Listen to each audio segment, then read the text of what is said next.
everyone, welcome back to Local Ag, your spot for everything Bedford County Ag. It's August the 13th, 2026.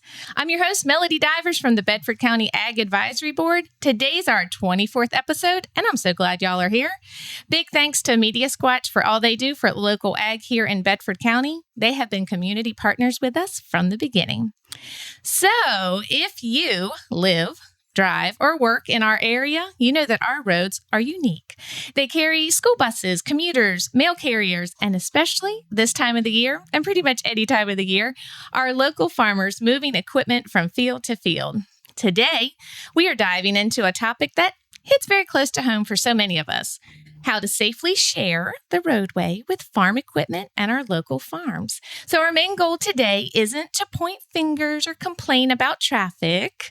It's to offer clear and kind and helpful education so that every single person, whether in a pickup, a tractor, a family car, any vehicle, can make it home safely to their family at the end of the day. So we have a great panel here today. I'm so excited. We have a very full table. In fact, I think we have two folks sharing one microphone. So it's going to be a wonderful podcast today. So to help us unpack all of this, we have this outstanding panel of people that you may know right here in our community. So we have Sheriff Mike Miller with us here today. I'm sure y'all know him. Mike, do you want to give us an introduction of your spot here in Bedford County? Yes, ma'am. So I'm blessed and honored to be the sheriff of Bedford County. I've been with the sheriff's office for 41 years. Of course, I was blessed to be able to be the sheriff of Bedford County, won the election in the trust of the people in 2020. So I appreciate you inviting me here this morning. Absolutely. That is wonderful. So we have Sheriff Mike Miller coming with us from the law enforcement angle. And then Eric Johnson from the Farm Bureau Insurance Agency. He's going to come with us on this panel discussion to talk about the insurance aspect. So Eric, you want to give a little intro? Sure. My name's Eric Johnson. I'm your local risk manager at the Farm Bureau here in Bedford. Been with Farm Bureau for 16 years and really like to educate and help guide our members and our fellow community to keep everybody safe, but then also to protect everybody's assets. So I love that. Thank you so much. And coming on over here to this side of the table, we have W.P. Johnson, and he's wearing two hats today. So he's going to give us insights as a local farmer, but also as a Farm Bureau member. W.P., welcome, and give us a little intro. Thank you. W.P. Johnson. I'm from Moneta, Chambersburg area, on Route 24. I'm a wheat, soybean, hay farmer primarily, but we do a few stockers from time to time just to keep the livestock side of the county going. Mm-hmm. And then also as a Farm Bureau member, I've been very active with the Federation trying to help support the community in agricultural endeavors. Excellent. So another person bringing us a good wealth of knowledge. And then last but not least is Johnny Divers, a local farmer and my partner in life and parenthood and farming. He spends a lot of hours behind the wheel of a tractor navigating these roads. Hey, babe, I'm glad you're here with me. Johnny Divers here, co-owner of Chapel Creek Farms. Always looking forward to educate people on agriculture in the county. Absolutely. So thank y'all for being here today.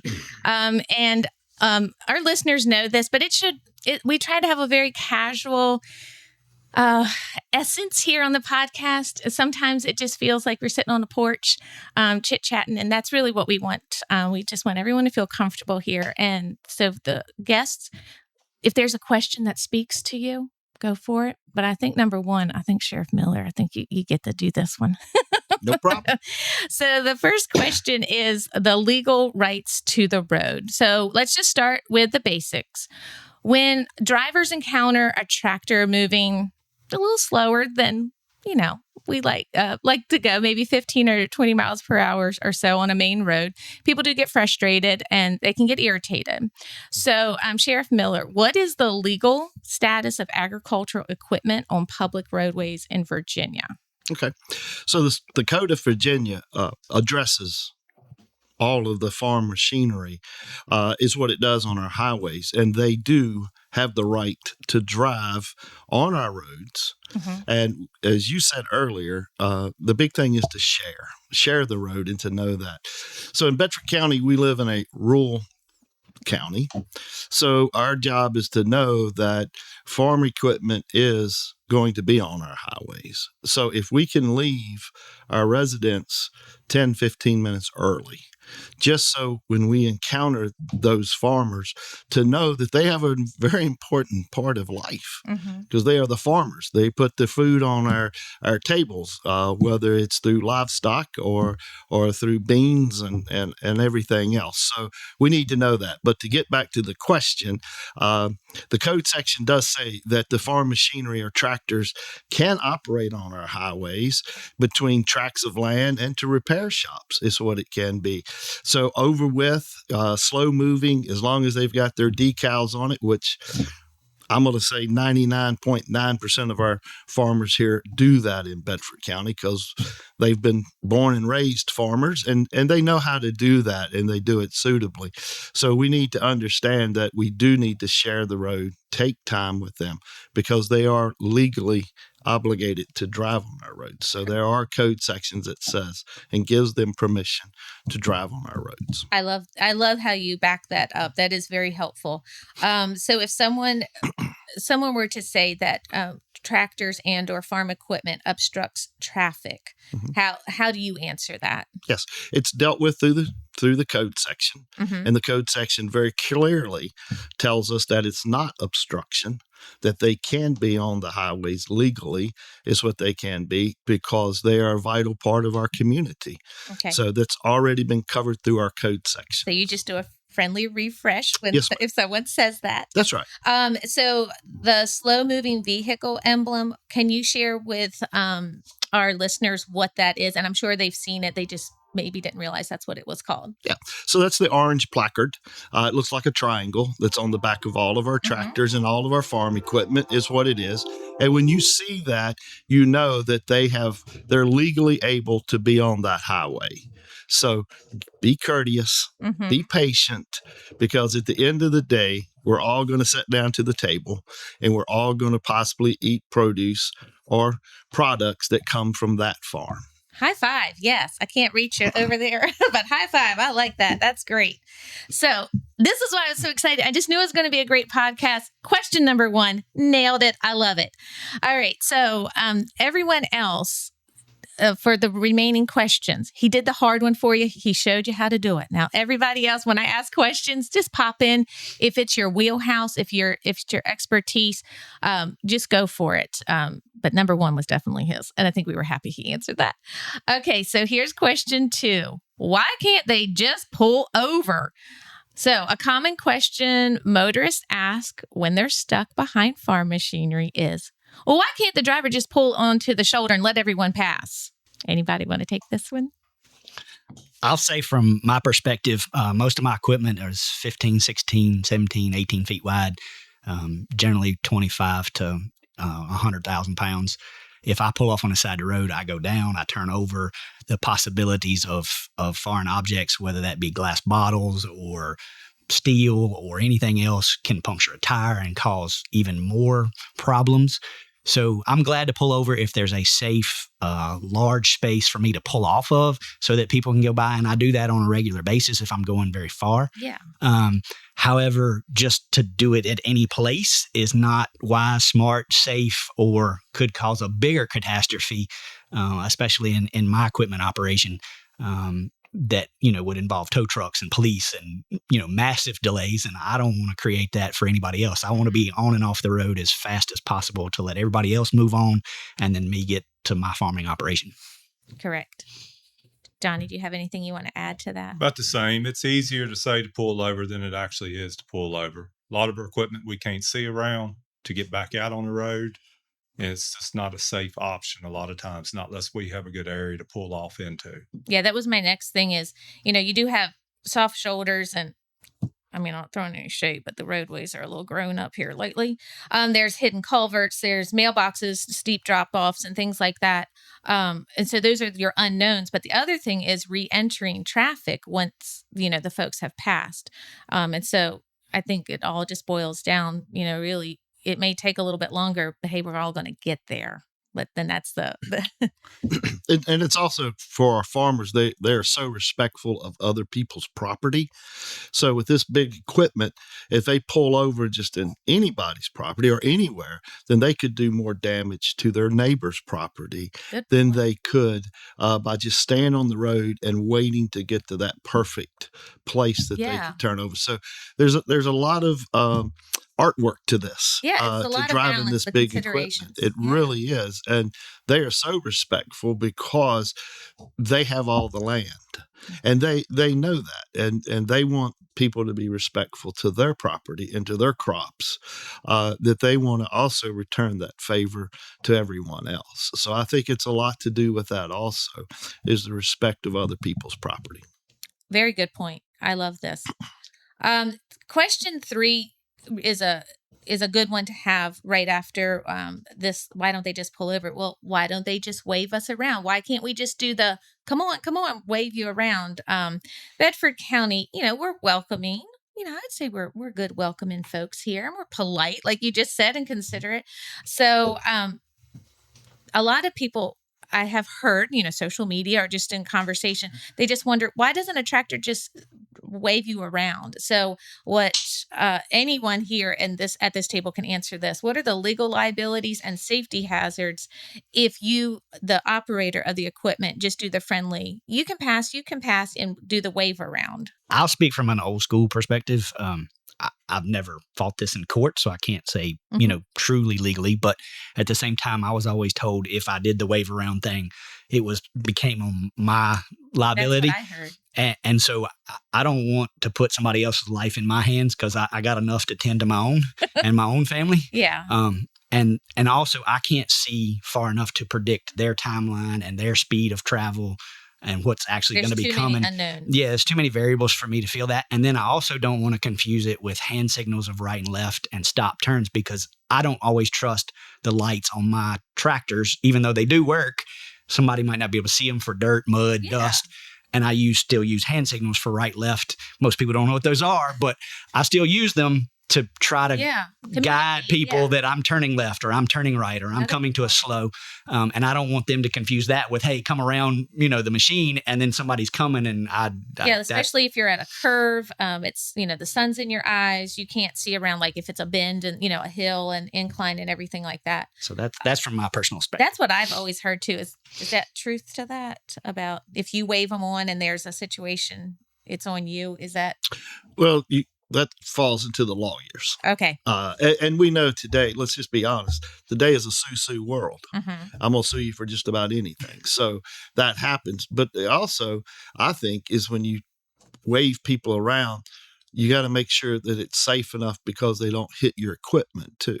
Mm-hmm. And then it causes a wreck, is what it does. Damages the equipment, damages the vehicle. So there's a lot of reason. It's a lot of technicalities of why farmers don't do that. But I believe, like WP said, one of the things is we're worried about being sued, because if somebody does something wrong or it doesn't make it around there, then who is liable for that? Yes, ma'am. The other thing that I'll throw out, a lot of our equipment, I physically can't see the traffic behind me. Mm-hmm. With a round roller, with planters, with combines, I can't see what's behind me. I mean, there's a mirror that says there's something back there, but to say it's the very next vehicle or whatever, I couldn't tell you. And I don't want to mess up anybody else. I want everybody to go home safe, including me. Yeah. And you brought up a good point, and I know we're not pointing fingers, but a friendly reminder would be not to get up so close on the equipment that they can't see. I think you were on Patterson Mill Road or something, maybe this winter, and when you went to turn, you didn't realize there was a car that had kind of gotten, I want to say under you, but it was very close to the point that you had no way of knowing the car was physically there until you went to turn, and then you were in a situation. I think that's when they passed me on double solid line, had signal light on, and was turning left at the same time. Yeah. And they decided to pass me. And it was on the bridge area? On a bridge, too. Yeah. These are the stories I do not like hearing my husband or my son saying, because you realize that it could have gone differently. And it is very scary. But we're not here to be ugly. But as a wife, as farmers, these are stories that we hear in our kitchen, and I know there's other scenarios that are very similar to that. And it was very scary to know that could have happened. And you guys are always having to think and be proactive. So thank you so And much. it has happened. We have had fatalities in this county because of that. And I think we need to know that most of our equipment now does have signal lights. So watch those signal lights. Yes, they probably have their 4-ways on, but then if they watch that signal light and when they cut it on, respect it just like you would any other vehicle on our highways. Yeah, good advice. All right. So commonly you see folks, the guardian vehicles. These are the folks that are riding behind the equipment with their hazard lights on. Is this cushion or a requirement? And anybody that wants to do this, I just love doing this when my boys are moving equipment because Mama Bear, I don't want anybody, but I can't be with them every time. Lord knows that. So I do love when I can do it, but I cannot do it all the time. So having someone drive behind equipment with their flashers on, is that mandatory or is that just a nicety? Yeah. So through the code section, it's not a requirement. Okay. So there's no legal requirement for that. But I do think it is a great practice to have. And you see that a lot on 460, I know, especially 460 East at the Sims Farms. Those guys are moving that equipment. They have to be on 460. Yeah. So they now are starting to put a vehicle behind them. And it's nice to see that. So, And go ahead. My preference, the rural roads, the back roads, a lot of times we don't run a guardian vehicle, but 460, 221, 122, a lot of times I will put a truck behind the tractors just to leave that buffer in there. Yes. And the roads that you mentioned, as well as Sheriff Miller, sadly, are the ones that we all know somebody that's had a farming accident. We can name somebody first name, and we know them that well. Yeah, and I was just going to say, as far as like from the insurance perspective, it's definitely not a requirement, but it definitely would give some added benefit. Okay, so that's good to know. To God, but it's not a requirement that you have a guardian vehicle or something. Okay. For the liability for agriculture. We are doing so great. Y'all are just amazing. Favorite podcast. All right. Question 5. Going to get a little serious here. The worst case scenario and insurance reality, which we've talked about. So, patience wears thin. Someone crosses a double solid line on a curve, and the worst happens. So, Eric everybody here can speak on this. If a motorist attempts an unsafe pass and causes a collision with farm equipment, what are the immediate insurance and financial realities that unfold, not to mention the obvious with, someone's safety? Certainly. The biggest thing is somebody's safety, a fatality or, heaven forbid, somebody being seriously injured, paralyzed for life, something to that effect. The immediate, if you were to pass and you didn't do it safely, you could be held liable. If you don't have the correct liability limits on your auto insurance, then they could garnish wages. They could, you could have a lot of other financial implications on top of that, just from the liability side. The immediate side also, you would damage your property. So you're going to have a deductible on your insurance that you're going to have to fix your vehicle. If you do have collision, you might just have liability only. Then you've got to replace it yourself.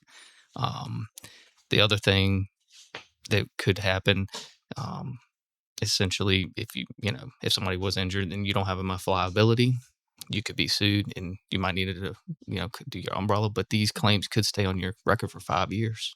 Your insurance would actually increase. You could lose your claim-free deductible or your claim-free discount, and then it could increase approximately 10 to 12%. So there's some pretty significant impact. So if someone passed when they were not supposed to pass and messed up the farm equipment, would they also be liable for repairing? Yes, the property damage from the liability limit of the auto insurance would carry that and cover the farm equipment if they were negligent. And replacement and repair on agriculture equipment is not cheap. Expensive. No. Not at all. Sadly, And customized. And then you could be held, like, let's say if it was a baler and it's hay season, and that baler is the only baler that the farmer has, and now they got to go rent a baler. Oh, okay. So it just It spirals. could fall back onto the liability side and then filed under that insurance policy. And then that raises the claim and then the implications of all that. So, yes. Okay.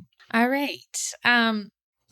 So that brought us down a little bit, but we needed to know that. We needed to know that because that is reality.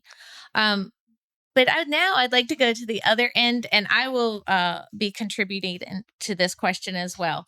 So we are all here. We are neighbors. We're friends. Our community does a great job supporting ag. But before we wrap up our panel segment, I want to do some positive. So we live in this wonderful community with each other, and I know that we've had positive interactions or gestures we've seen out on the road from neighbors or total strangers taking the extra steps to keep our farm safe, whether it's equipment or just something, just a nicety. I'm going to go first. I was being a guardian vehicle for chapel one day this summer, and we were going so slow, as we should have been. And it seemed like we had a pile of traffic behind us. And I thought people were going to be irritated and honk their horns and give us salutes. And first, none of that happened. But the guy directly behind us, who I don't know, never seen since, put his flashers on to remind people, hey, we're doing this. And I just could not stop smiling, thinking, this is our community. These people don't know us. Yes, they're keeping us safe, but that was my boy there. So everybody wanted to just cheer him on, and that was great. And then the same day, this little boy was out in his yard playing, and he saw the tractor go by, and he thought it was his own personal parade. And so he's waving at the tractor, and I just thought that's just small town Americana. I just love that. So that I went first, and I hope everybody else has a positive neighbor story or safety story. Y'all have to participate. About 50% of the county's good. They give you a road that you need for the wide equipment. They'll pull over as soon as they see you. They put flashers on behind you, give you plenty of space. You're always going to have that one that runs up on your tail light. But you would say you have more positive. I have more positive than I do negative across the county. But the negative really are scary. Yes. Okay. But I also, and now, try to move equipment when it's not as many people on the road. I don't move them around lunchtime. I don't move them early morning. I don't move them 3 o'clock on in the afternoon. Okay, so you're mindful. You try to. Yes. We try to get out on the roads of tractors when there's less equipment out there. It's not always possible if we're in the middle of baling, harvest, and we got to move from one field to the other. But just always remember, most of the time, it's a short run. Gotcha. You're not going to be stuck behind us for 10 miles most of the time. Okay. And if you are, we will pull over at some point to let you know. If it's safe. Okay. So you've had positive interactions. WP? My most recent one, I was turning into an intersection that immediately had a turn into the farm itself. So it was a double right, if that makes any sense. And there was oncoming traffic from the T intersection at it. And it happened to be a service truck of some type. And that gentleman stopped to let me get over enough to make the full turn for the double right. So I swung out in the far off lane to get all the way around, to come all the way around to the intersection. And then the oncoming traffic from that T intersection on the right-hand side, they stopped to give me room to get in the gate, if you will, or pipe crossing, however you want to look at it. And so it was very good to have people that recognize that, we're trying to move fast, very efficient, and get off the road so that it can go on back to normal traffic. It doesn't happen that way every day, but when it does, it's beautiful, and I'm so appreciative and glad to have neighbors like that any day. Absolutely. And most of us don't want to be on the road no more than you want to be stuck behind us. We would much rather be in the field doing our crop work or dealing with cows. The feeling is mutual. And you two, I don't know if you have any farm background, never asked that, but have you witnessed anything or seen anything in your paths that you want to brag on, your neighbors? Yeah, excuse me. For me, yes, I do have a farming background. Is what it is. A very small farm, nothing like the men sitting around me. Is what it is. We was raised up with cows, and love to work with them. Is what we do. My grandfather, he lived on Screecham Hollow. And he had a big farm, is what he had. My dad had a smaller farm. And we've had a lot more positive than negative interventions. But a couple of things I want to bring from the table on my side, just listen to everybody else here talking. And the first thing is the word that you used, which was a guardian vehicle. So everybody needs to take that motto. If they see a tractor, they see farm equipment out there, instead of getting upset with our farmers out there, if they could, from this podcast, take the word guardian and be their guardian, to be able to know, let me just slow down a few minutes, because there's a man or a woman, there's an individual on this equipment that is trying to do their job just like I'm trying to do mine. And I can guard them for a few minutes of my life. I can slow down and be able to help them get from their point A to their point B. And that's also called /neighbor, just being a neighbor. And we have a lot more neighbors in this county than we think. Absolutely. Is what we have. And we see a lot more positive than we see negative. So let's take this just a little bit further and be able to extend that to the wonderful farmers that we have. Good. For sure. Wonderful point there. I love it. 100%.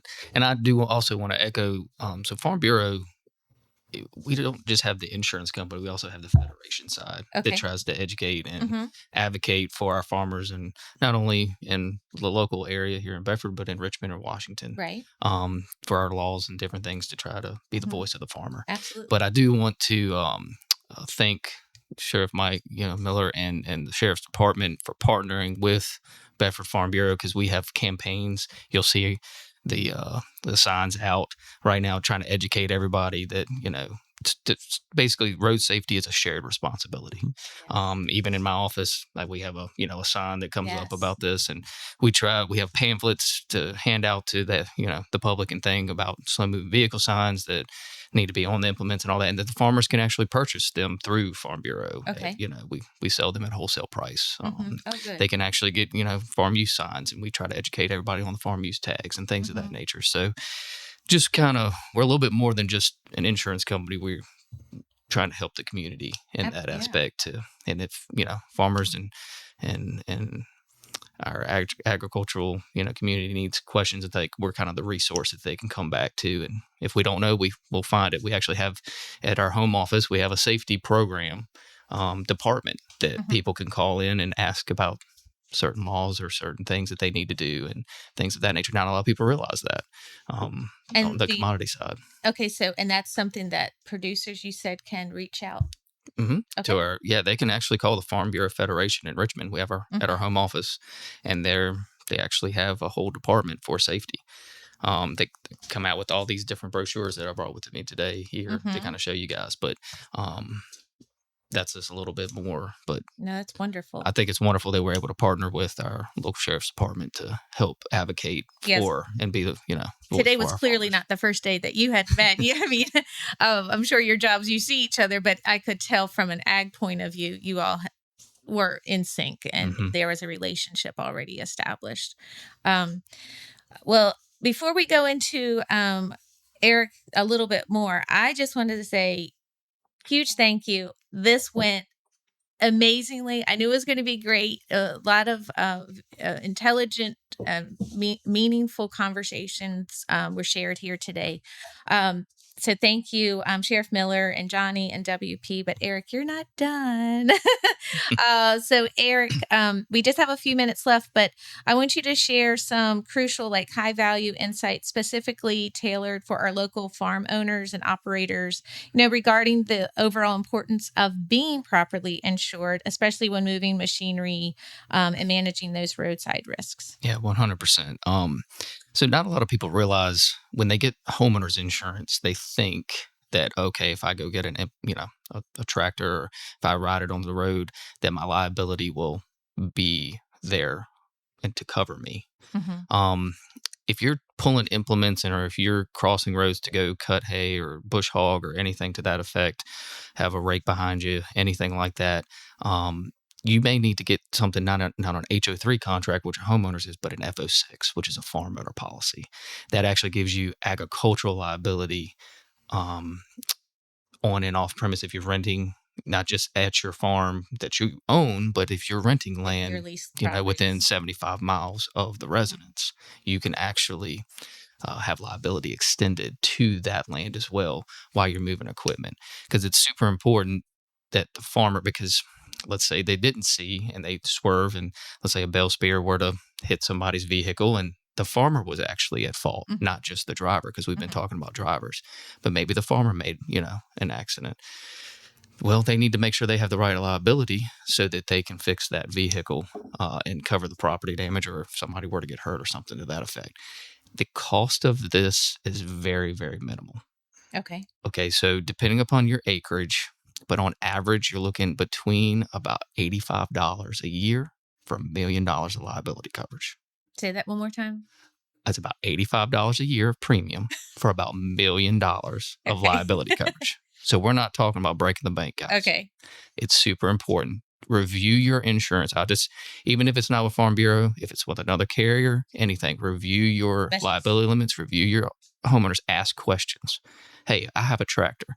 If I were to do this, do I have this? Mm-hmm. If you're bringing in some type of gross receipts or letting another farmer farm your land, you need to have some type of agricultural liability, because a good lawyer is not going to just go after just the farmer that made the accident. They're going to have to go with the landowner that that had Okay. it as well. So we want to make sure that everybody's covered. Mm-hmm. Just do a review and look at, go through everything and talk that way.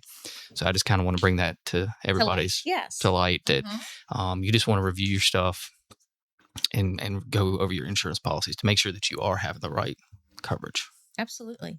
Good information. Does anybody else have anything else that they thought of that they needed to say or share before we wrap it up? I think we said a lot of good stuff. I feel good about it. All right. Again, thank you guys for being here. Really, I learned a lot, and I know our listeners are going to come away learning a lot as well. So thank you all for tuning in today. Remember, a few extra minutes of patience behind a tractor or farm equipment keeps our neighbors safe and keeps our farm community moving forward. This is Melody Divers reminding you to be good to yourself and be good to others.